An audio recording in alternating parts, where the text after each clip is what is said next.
They were not queens. They had no armies, no crowns, no swords, no palaces. And yet, the world changed. One held mathematics in her hands. She found a way to speak to machines that did not even exist yet. The other held science in her hands. She unlocked an invisible power that could both kill and heal. Two women, 2 centuries, two choices. One was not afraid to imagine. The other was not afraid to sacrifice. This video is not only about Ada Lovelace and Marie Curie. This video is about one question: how does a mind change the world? 1815, London. A girl was born. Her father was the famous poet Lord Byron, but Ada barely knew him. He left the family soon after her birth. Her mother made a decision. My daughter will not live in poetry. She will live in mathematics. At that time, that sentence was an act of rebellion. Mathematics was considered for men only. But Ada was different. She saw poetry in numbers. She believed math was not just calculation, it was the language of thought. One day, she met another mind ahead of its time, Charles Babbage, the creator of the analytical engine. The machine did not exist yet. There were only drawings and ideas. Most scientists saw it as a giant calculator. But Ada asked a different question. What if a machine could do more than calculate? She sat down and wrote something no one had written before. A machine could follow instructions. It could work with symbols, music, images, text. It could be programmed. So she created the first algorithm in history. There was no computer yet, but the program already existed. That is why Ada Lovelace is called the world's first computer programmer. In her lifetime, many people did not take her seriously. She was a woman. She was young.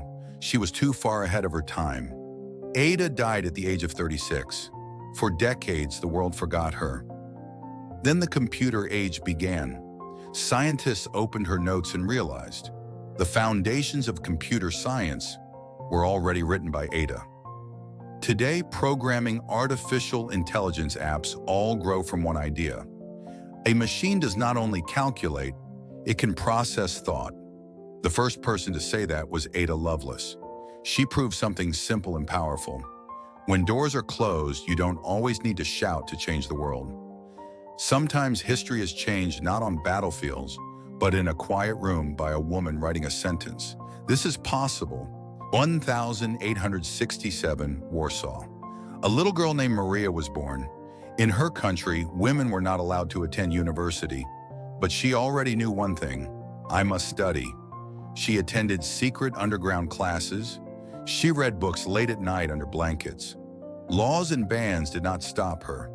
Later, she moved to Paris and took a new name, Marie Curie. There, her life became science. She spent endless hours in the laboratory. Her hands were marked with chemical burns. Her clothes were simple, but her eyes carried one question: what is hidden inside matter? She found the answer herself. Marie discovered radioactivity and identified 2 new elements, polonium-radium. At night, their laboratory glowed faintly. They did not yet know how dangerous it was. Marie was willing to risk everything for science. She became the first person in history to win 2 Nobel Prizes, one in physics, one in chemistry. No one had done that before, but fame was never her goal. She simply loved discovery. Years passed. Her body slowly weakened from radiation exposure, yet she never changed her words. For science, I am willing to give my life. And she did.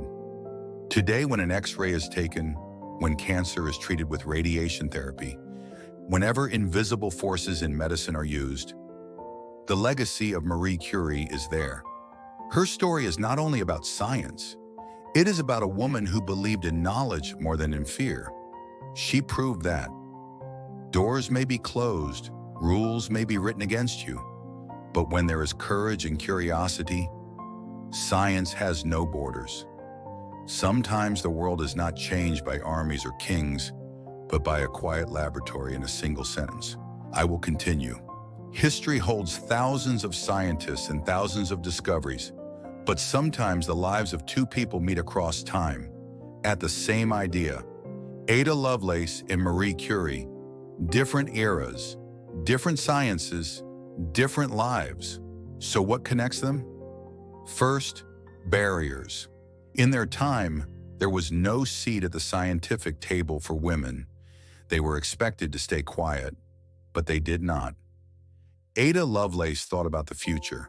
She wrote a language for machines that didn't even exist yet. There was no computer, but the program was already there.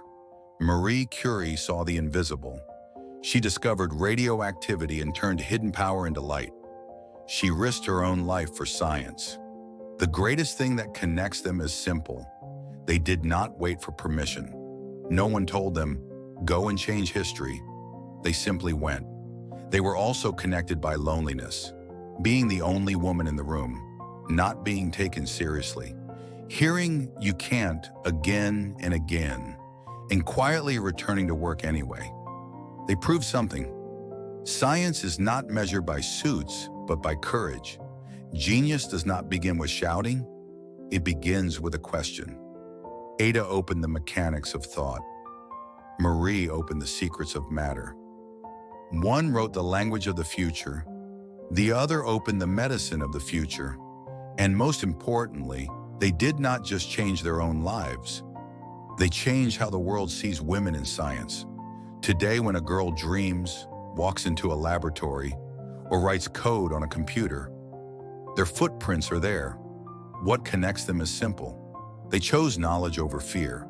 They didn't turn back when doors were closed, and despite everything, they chose one sentence. I will continue.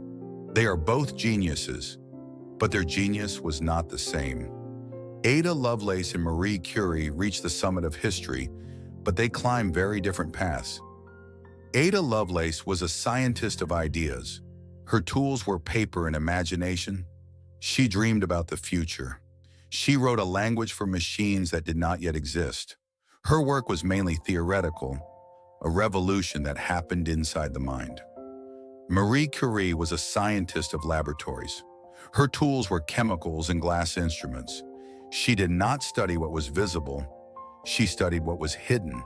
Her discoveries produced practical results: medicine, physics, energy, treatment. Ada grew up in an aristocratic world. She was surrounded by tutors, scholars, salons of the elite.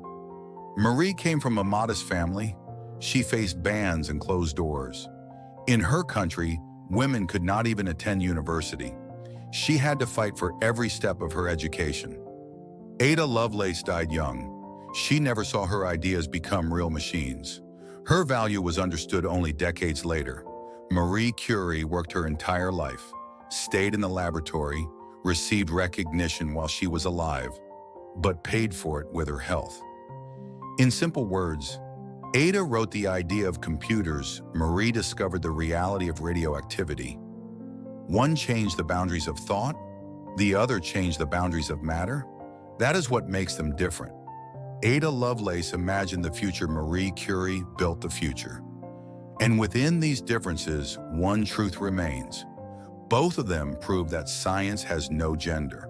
Today, when you open an app on your phone, when you edit a video on a computer, when you work with artificial intelligence, Ada Lovelace is breathing there.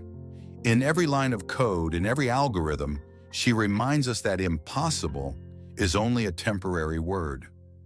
When an X-ray is taken in a hospital, when cancer is treated with radiation therapy, when invisible forces help save a life, Marie Curie is shining there. The light of her discovery glows not only in laboratories, but in every life that science has helped to heal.